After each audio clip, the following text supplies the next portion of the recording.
அடுத்தபடியாக இந்த இறந்த பிறகு முக்கியமான ஒரு விஷயம், அது நம்முடைய ஈமானையும் அகீதாவையும் பாதிக்கக்கூடிய ஒரு விஷயமா இருக்கிறதுனால அது பற்றிய ஒரு முழு விவரத்தை நம்ம தெரிந்து வைத்துக் கொள்ள வேண்டும். என்னன்னு கேட்டா, இறந்தவர்கள் முக்கியமானவர்கள் என்று கருதப்பட்டு நல்லடியார்கள், மகான்கள், பெரியார்கள் அப்படின்னு கருதப்பட்டிருப்பார்களே, ஆனால் அவங்க பேரால, இறந்தவர்கள் பேரால சில தவறுகள் செய்யப்படுகின்றன. அதுல ஒரு முக்கியமான விஷயம் என்னன்னு கேட்டா, அவங்க பேர்ல ஒரு தர்கா கட்டுவது. இறந்துட்டாங்கன்னு சொன்னா அவங்களுக்கு ஒரு குறிப்பிட்ட இடத்தை ஒதுக்கி அதை ஒரு பள்ளிவாசல் மாதிரி என்ன செய்யறது, பெரிய அளவுல 4 பக்கமும் சுவர் எழுப்பி மேல முகடு வைத்து ஒரு வீடு மாதிரி ஏறக்குறை என்ன செய்யறாங்க, ஒரு உயிரோட வாழ்கிற மனிதனுக்கு எப்படி வீடுகள் தேவை இருக்குதோ அந்த மாதிரி அவருக்கு ஒரு பெரிய ஏரியாவுல ஒரு மஸ்ஜித் வழிபாட்டு தலத்தை என்ன செய்யறாங்க, எழுப்பிக் கொள்கிற காட்சியை பார்க்கிறோம். இது ஏன் இப்படி செய்யறாங்க என்றால், இது நியாயப்படுத்தக்கூடிய மாதிரியான சில மார்க்க அறிஞர்களும் கூட மக்களுக்கு ஒரு தவறான வியாக்கியானத்தை கொடுக்கிறதுனால இந்த பழக்கம் வேரூன்றி வேற இருக்கிறது. இது பற்றி மார்க்கம் என்ன சொல்லுது, அதாவது இறந்தவர்கள் பெயர்ல செய்யற காரியங்கள்ல அந்த கபருக்கு மேல ஒரு கட்டுறதுன்னு ஒண்ணு இருக்குது, கபரையே ஒசத்தி சிமெண்ட்ல கட்டுறதுன்னு ஒண்ணு இருக்குது, அதுக்கு மேல பில்டிங் கட்டுறதுன்னு ஒண்ணு இருக்குது. ரெண்டு தனித்தனி விஷயங்கள். ஒரு இறந்தாருன்னா அந்த கபருக்கு மேல பூசி ஒசத்தி கட்டுறதுங்கிறது வேற, கபரை சுத்தி ஒரு பில்டிங் கட்டுறதுங்கிறது வேற. ரெண்டுமே மார்க்கத்தில் அனுமதி இருக்குதா என்பதையும், அது அனுமதி இருக்குன்னு சொல்லக்கூடியவங்க எதன் அடிப்படையில் அது செய்யறாங்க என்பதையும் நம்ம தெரிந்து வைத்துக் கொள்வது நம்ம எதிர்கால தலைமுறைகள் அந்த தவறில் வீழ்ந்து விடாமல் இருப்பதற்கு உதவியாக இருக்கும். நபிகள் நாயகம் ஸல்லல்லாஹு அலைஹி வஸல்லம் அவர்கள் இந்த விஷயமாக கடுமையான எச்சரிக்கை செய்திருக்கிறார்கள். அது என்ன எச்சரிக்கை என்று சொன்னால், உம்மு ஹபீபா, ரசூல் ஸல்லல்லாஹு அலைஹி வஸல்லம் மனைவி உம்மு ஹபீபா அவர்களும் உம்மு சலமா அவர்களும் ரெண்டு பேரும் அபிசீனியாவுல போய் ஒரு ஆலயத்தை பார்த்திருக்கிறாங்க, இன்னொரு மதத்தினுடைய ஆலயத்தை பார்த்திருக்கிறாங்க. அதை பற்றி நபிகள் நாயகம் ஸல்லல்லாஹு அலைஹி வஸல்லம் அவங்கள்ட்ட வர்ணிக்கிறாங்க. உம்மு ஹபீபாவும் உம்மு சலமா ரெண்டு பேருமே நபி ஸல்லல்லாஹு அலைஹி வஸல்லம் அவங்கள்ட்ட சொல்றாங்க, அல்லாஹ்வுடைய தூதரே, இந்த மாதிரி நாங்கள் அபிசீனியாவுல ஒரு ஆலயத்தை நாங்கள் பார்த்தோம், அதுல நல்ல உருவங்கள்லாம் அழகான முறையில வரையப்பட்டிருந்தன, பார்க்கவே ரொம்ப ஒரு கவர்ச்சிகரமான முறையில அந்த ஆலயம் இருந்தது அப்படின்னு சொல்லி நபிகள் நாயகம் ஸல்லல்லாஹு அலைஹி வஸல்லம் அவங்கள்ட்ட மனைவிமார்கள் ரெண்டு பேரும் சொல்றாங்க. அப்ப ரசூல் ஸல்லல்லாஹு அலைஹி வஸல்லம் சொல்றாங்க, இன்ன உலாயிக இதாக்கான பீஹிம் ரஜுலு சாலிஹு, அவங்கள ஒரு நல்ல மனிதர், அவங்க யார் தெரியுமா, இந்த ஆலயத்தை எழுப்பி இருக்கிறாங்களே அவங்க யார் என்று கேட்டால், இதாக்கான பீஹிம் ரஜுலு சாலிஹு, சாலிஹான ஒரு மனிதர், நல்ல மனிதர் இறந்து விட்டார் என்று சொன்னால், மாத்தவர் இறந்து விட்டார் என்று சொன்னால், பனவ் அலா கபரிஹி மஸ்ஜிதா, அவருடைய கபரின் மீது ஒரு மஸ்ஜிதை, ஒரு தர்காவை என்ன செய்யறாங்க, எழுப்பி விடுகிறார்கள். தில்க சூர, அந்த உருவங்களையும் செவத்தில் என்ன செய்யறாங்க, வரைஞ்சிறாங்க. ரெண்டு தப்பு செய்யறாங்க. ஒன்னு அந்த கபரின் மீது ஒரு மஸ்ஜிதை எழுப்புறாங்க, இரண்டாவது அந்த செவத்தில எல்லாம் அவங்களுடைய உருவங்களை வரைந்து கொள்ளக்கூடிய சமுதாயமாக இருக்கிறார்கள். உலாயிக்க ஷிராருல் ஹல்கி இந்தல்லாஹி யௌமல் கியாமா, நியாய தீர்ப்பு நாளையில மறுமையில அல்லாஹ்விடத்தில் இவங்க தான் மகா கெட்ட மக்களாக இருப்பார்கள். அல்லாஹ் இறந்த ஒரு ஆளுக்காக வேண்டி, ஒரு நல்லவர் இறந்து விட்டார் என்பதற்காக வேண்டி அவருக்காக ஒரு தர்காவை எழுப்புவது, அவர் மீது ஒரு வழிபாட்டு தலத்தை எழுப்புறவங்க இருக்காங்க பாருங்க, அவங்க தான் அல்லாஹ்விடத்துல ரொம்ப கெட்ட ஜனங்கள் என்று அல்லாஹ்வுடைய படைப்புலையே மறுமையில பார்த்தா இதை செஞ்சவங்க தான் பெரிய தப்பு செஞ்சவங்களாக நிற்பார்கள் என்று ரசூல் ஸல்லல்லாஹு அலைஹி வஸல்லம் சொல்றாங்க. அதுல இது எங்க இருக்குது, புகாரியில 427வது ஹதீஸ், 434, 1341, 3850, 3873 இந்த ஹதீசுகள் எல்லாம் இருக்கிறது. நல்லடியார்கள் இறந்து விட்டார்களே ஆனால் அவங்களுக்கு தர்கா எழுப்புவது அந்த சமுதாயத்தினுடைய அபிசீனிய மக்களுடைய வழக்கமா இருக்கிறது. அவங்க அல்லாஹ்விடத்துல ரொம்ப கோபத்துக்குரியவர்கள் அப்படிங்கறத நம்ம பார்க்கிறோம். ரசூல் ஸல்லல்லாஹு அலைஹி வஸல்லம் எச்சரிக்கை பண்றாங்க. அதே மாதிரி நபி ஸல்லல்லாஹு அலைஹி வஸல்லம் அவர்களுக்கு உடல்நிலை சரியில்லாமல் இந்த மரணிக்கிறதுக்கு ஒரு 5 நாள் இருக்குது பாருங்க, அந்த நேரத்தில் மூர்ச்சை ஆகுறாங்க, எந்திரிக்கிறாங்க, மூர்ச்சை ஆகுறாங்க, எந்திரிக்கிறாங்க, ஒரு நிலையில் இல்லை அவங்க. அந்த நேரத்தில் நபி ஸல்லல்லாஹு அலைஹி வஸல்லம் அவர்கள் என்ன செய்யறாங்கன்னு கேட்டா, திடீர்னு எந்திரிச்சு உட்கார்றாங்க. நம்ம மௌத்தா போக போறோம், நமக்கு இந்த மக்கள் தர்கா கட்டிடக்கூடாது, நம்ம இறந்த உடனே நம்ம இடத்துல ஒரு தர்கா கட்டிட்டாங்கன்னா சிக்கலா போயிடும் அப்படிங்கிறதுனால நபி ஸல்லல்லாஹு அலைஹி வஸல்லம் அவர்கள் மௌத்தாவதுக்கு 5 நாள் இருக்கும் பொழுது சொன்னாங்க, லானத்துல்லாஹி அலல் யஹூதி வன் நஸாரா இத்தஹது குபூர் அன்பியாயிஹிம் மசாஜித யுஹذிரு மா ஸனவு, யஹூதிகள் மீதும் நஸாராக்கள் மீதும் அல்லாஹ்வுடைய சாபம் இறங்கி கொண்டிருக்கிறது, அல்லாஹ்வுடைய சாபத்துக்குரிய ஒரு காரியத்தை அவங்க செஞ்சுக்கிட்டு இருக்கிறாங்க எதனால சாபம் ஏற்படுது என்று கேட்டால் இத்தகதோ குபூர அம்பியாகி மசாஜித், தங்களுடைய இறை தூதர்களுடைய அடக்கத்தலங்கள்ல மஸ்ஜிதுகளை, தர்காக்களை, வழிபாட்டு தலங்களை எழுப்பிக் கொண்டார்கள் அப்படின்னு சொல்லிவிட்டு யுஹதியு மாசனவு, அவங்களுடைய அந்த செயலை எச்சரிப்பதற்காக வேண்டி நபி ஸல்லல்லாஹு அலைஹி வஸல்லம் அவர்கள் இப்படி சொன்னார்கள்னு சொல்லி ஆயிஷா நாயகியும் இப்னு அப்பாஸ் ரலியல்லாஹு ரெண்டு பேரும் இணைந்து அறிவிக்கிறாங்க. ரெண்டு பேரும் தான் அந்த கடைசி நேரத்தில் கூட இருந்தவங்க. அதனால ஆயிஷா நாயகியும் இப்னு அப்பாஸும் சேர்ந்தார் போல இதை அறிவிக்கிறாங்க. இந்த மாதிரி 5 நாள் இருக்கும்போது சொன்னாங்க.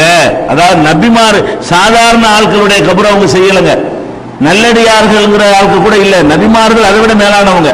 நபிமார்கள் இறை தூதர்களுடைய கபர்கள்ல தர்கா கட்டியவர்கள் மீது அல்லாஹ்வுடைய சாபம் இருக்கிறது என்று சொல்லி நபிகள் நாயகம் ஸல்லல்லாஹு அலைஹி வஸல்லம் அவர்கள் கடுமையான எச்சரிக்கை செய்தார்கள்ங்கிற இந்த செய்தி புகாரியில 436, 3454, 4444, 5816 ஆகிய ஹதீஸ்கள்ல இடம்பெற்றிருக்கிறது.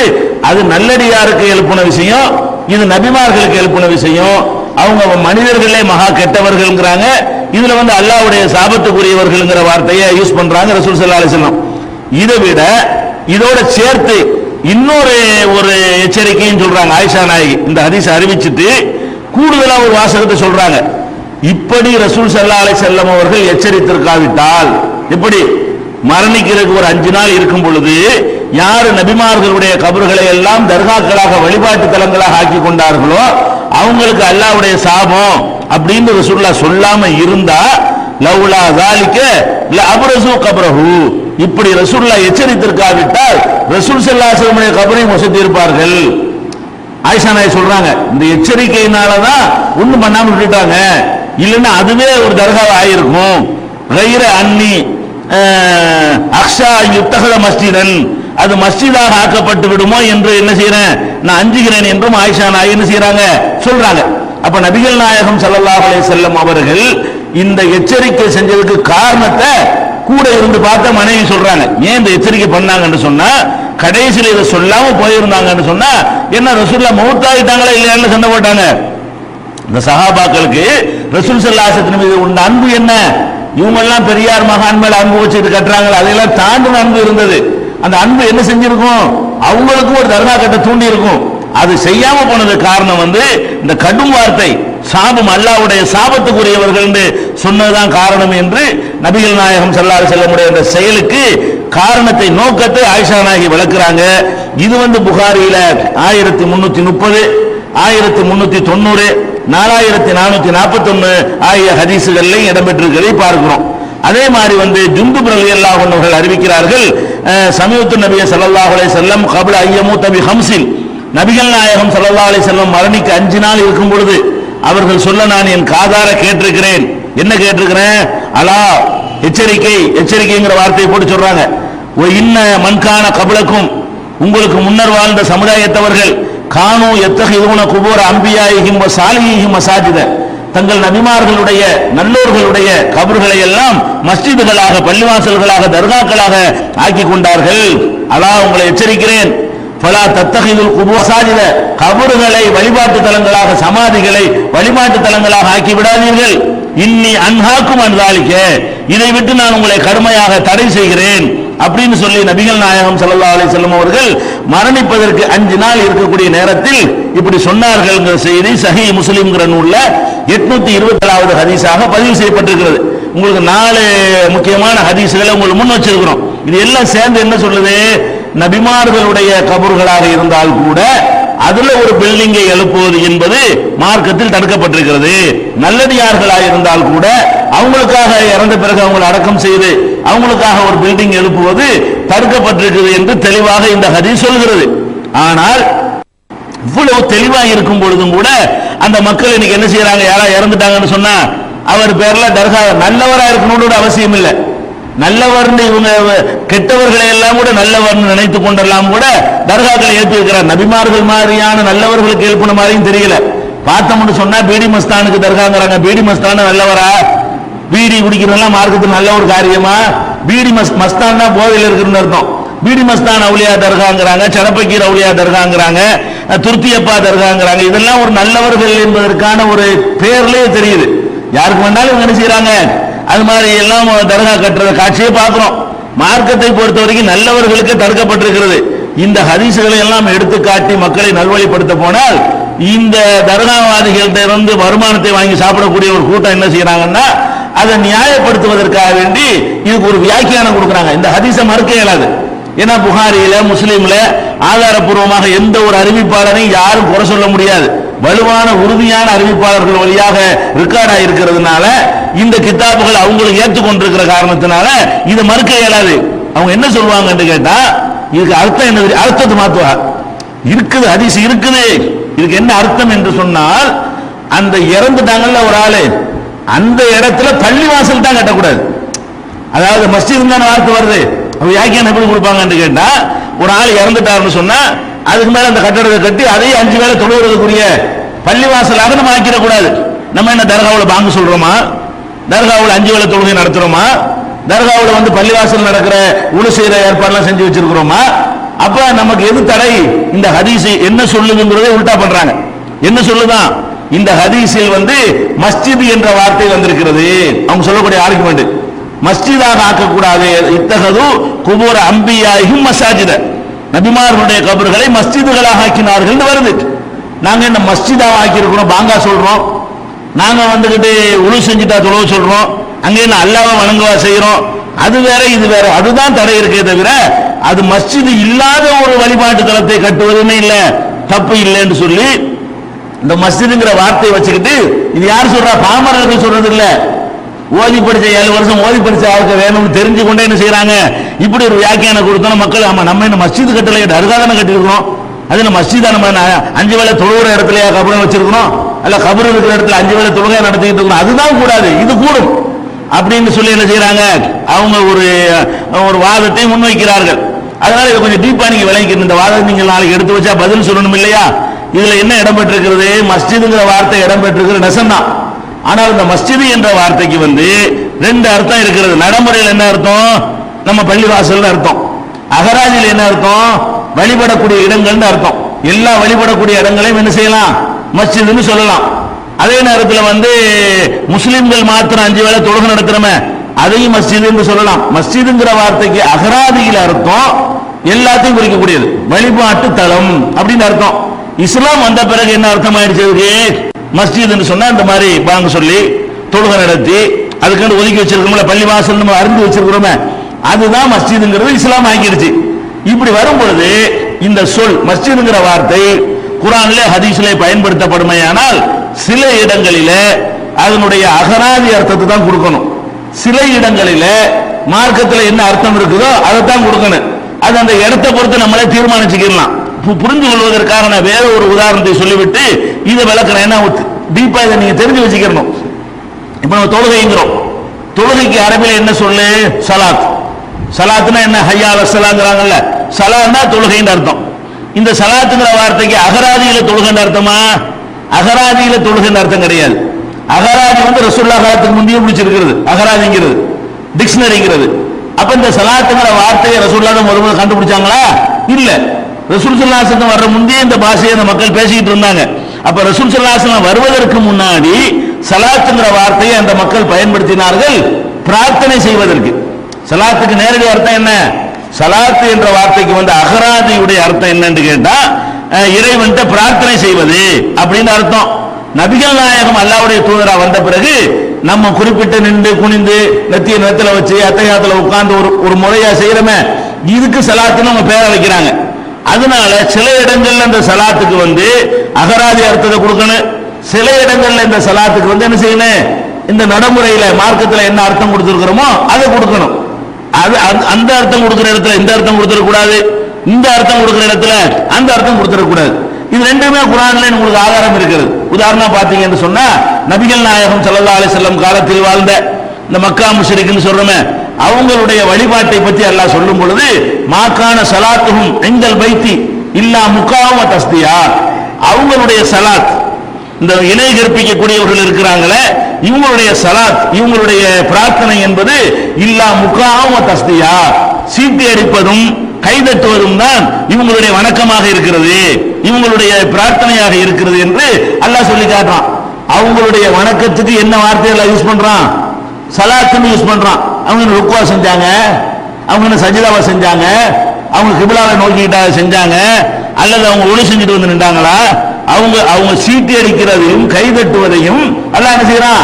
என்னப்பா கடவுளை வணங்குறேன்னு வந்துட்டு இதைத்தானப்பா வணக்கம்னு செய்யறீங்க அப்படின்னு சொல்ற இடத்துல அல்லாஹ் பயன்படுத்தின வார்த்தை என்ன? சலாத்துங்கிற வார்த்தை. இப்ப சலாத்துக்கு நம்ம விளங்கி வச்சுக்கிற அர்த்தம் என்ன? குனிந்து நிமிந்து நெத்திய நிலத்துல வச்சு அதைத்தான் சலாத்துன்னு விளங்கி வச்சிருக்கிறோம். ஆனால் அந்த இடத்துல அந்த அர்த்தம் கொடுக்க இயலுமா? கொடுக்க இயலாது. அந்த இடத்துல என்ன கொடுக்கணும்? அவங்களுடைய பிரார்த்தனை இந்த மாதிரி இருக்கிறது அப்படின்னு டிக்ஷனரியில உள்ள அர்த்தத்துக்கு போயிடணும். இது மாதிரி நிறைய சொற்கள் இருக்கிறது. அது எந்த இடத்தில் பயன்படுத்தப்படுகிறதோ அதுக்கு தகுந்த மாதிரி அதனுடைய அர்த்தங்கள் என்ன செய்யும்? மாறும். இப்ப வந்துக்கிறோம், இதுல மஸ்ஜிதுங்கிற வார்த்தை யூஸ் ஆயிருக்கிறது. இவங்க என்ன பண்றாங்க? மஸ்ஜிதுக்கு இப்ப நம்ம விளங்கி வச்சிருக்கணும்ல, இந்த இப்ப பள்ளிவாசல கட்டி செய்யறோம்ல, இதுதான் கட்டக்கூடாதுன்னு அர்த்தம் செய்யறாங்க. ஆனால் அந்த ஹதீஸை நீங்க சிந்திச்சு பார்த்தீர்களே, ஆனால் வேற எங்கேயும் ஆதாரம் தேட வேண்டாம். அந்த ஹதீஸுடைய வாசகத்தை வச்சு பார்த்தாலேயே இது எந்த இடத்தில் எந்த அர்த்தத்தில் பயன்படுத்தப்பட்டிருக்குன்னு விளங்கிக்கலாம். இப்ப என்ன வருதுன்னா, யகூதிகளும் நசாராக்களும், நல்லா கவனிக்கணும், ஹதீஸ் வாசகம் என்ன? யகூதிகளும் நசாராக்களும் தங்கள் நபிமார்களுடைய கபர்களை மஸ்ஜிதாக்குனாங்கன்னு வருது. ஃபர்ஸ்ட் யகூதி நசாராவும் பாங்கு சொல்லி மஸ்ஜிதாக்குனான்னு வருதுல, அவன் என்ன மஸ்ஜிதாக்குனா? இவங்க சொல்ற அர்த்தத்தையே மஸ்ஜிதுக்கு கொடுத்தா என்ன அர்த்தமாகும்? யகூதிகளும் நசாராக்களும் நபிமார்களுடைய கபர்கள்ல மஸ்ஜிதாக்குனாங்க. மஸ்ஜிதாக்குனாங்கன்னா இவங்க சொன்ன அர்த்த பிரகாரம் அல்லாஹ் பாங்கு சொல்லி கிப்லா பக்கம் நோக்கி உழு செஞ்சு விட்டு ருக்கு செய்யலாம். அதை யகூதிகள் செஞ்சாங்களா? அதை நசாராக்கள் செஞ்சாங்களா? நமக்கு சொன்ன வேண்டாம் அந்த அர்த்தம் பொருந்து.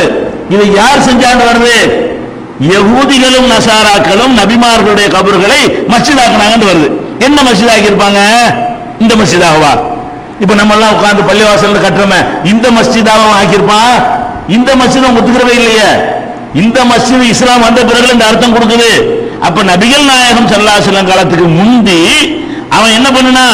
இறந்தவர்களையே வணங்கினான், இறந்தவர்களையே கடவுளை ஆக்கினான். அதைத்தான் மஸ்ஜிதுங்கிறாங்க ரசூல் ஸல்லல்லாஹு அலைஹி வஸல்லம். ரசூல் ஸல்லல்லாஹு அலைஹி வஸல்லம் அவர்கள் என்ன செய்யறாங்க? அவர்கள் யகூதிகளும் நசாராக்களும் இறந்தவர்களுடைய அடக்கத்தலத்தை மஸ்ஜித் ஆக்கினார்கள்னா இந்த மஸ்ஜித் ஆக்கினார்கள் அர்த்தமா? அவர்களே வணங்கக்கூடியது ஆக்கினார்கள் அர்த்தமா? யகூதி நசாராவை செஞ்சாங்க வருது. அப்ப நல்லா விளங்குது, தர்காவை தான் சொல்றாங்க. இது என்ன நல்லா விளங்குது? யகூதிகளும் நசாராக்களும் இறந்தவர்களுக்கு தர்கா கட்டினான். நீங்க அது மாதிரி கட்டாதீங்க. தெளிவாக இருக்கிறது. அடக்க ஸ்தலத்தில் பள்ளிவாசல் கட்டுற பத்தி பேசவே இல்லை. அடக்க ஸ்தலத்தில் பள்ளிவாசலை கட்டி அல்லாஹ் வணங்குறது இருக்க, அது தனித்தலை இருக்கிறது. அது வேற ஹதீஸை கொண்டு இந்த ஹதீஸ் சொல்வது என்ன? யகூதி நசாரா என்ன செஞ்சார்களோ அதை செய்யாதீங்கிறதான். யகூதி நசாரா செஞ்சது என்ன? நபிமார்கள் அடங்க இறந்துட்டாங்கன்னு சொன்னா அவங்களுடைய அடக்க ஸ்தலத்துல அவங்களே கடவுள் மாதிரி ஆக்கி குழந்தை தாங்க, அதை தாங்க, இதை தாங்க, நெத்தியை கொண்டு நிலத்துல வைக்கிறது, நேர்ச்சை பண்றது, அங்க தங்குறது, கோரிக்கை வைக்கிறது, அவர்களுக்கு கடவுள் அம்சம் இருப்பதாக நம்புறது, இதைத்தான் அவர்கள் செய்து வந்தார்கள். அப்ப இவங்க சொல்லக்கூடிய வியாக்கியானம் தவறுன்னு விளங்குதா இல்லையா? அது நல்லா விளங்குறது. அதனால இப்ப இன்னும் சொல்ல போனால் அல்லாஹ் வணங்காம அவங்களே தான் வணங்கி இருக்கிறாங்க. யார? இறந்து போன ஆட்களை தான் வணங்கி இருக்கிறாங்க. அப்ப நபிகள் நாயகம் ஸல்லல்லாஹு அலைஹி வஸல்லம் அவர்களுடைய இந்த தெளிவான ஹதீஸுக்கு அது இன்னொன்னு கவனிக்கணும். இந்த வியாக்கியானத்துக்கு கொடுக்குறாங்களே, அடிக்கடி அவங்க கேட்பாங்க, இதுக்கு முந்தி யாராவது சொல்லியிருக்கிறார்களா? இதுக்கு முந்தி முன்னோர்கள் யாராவது சொல்லியிருக்கிறார்களா?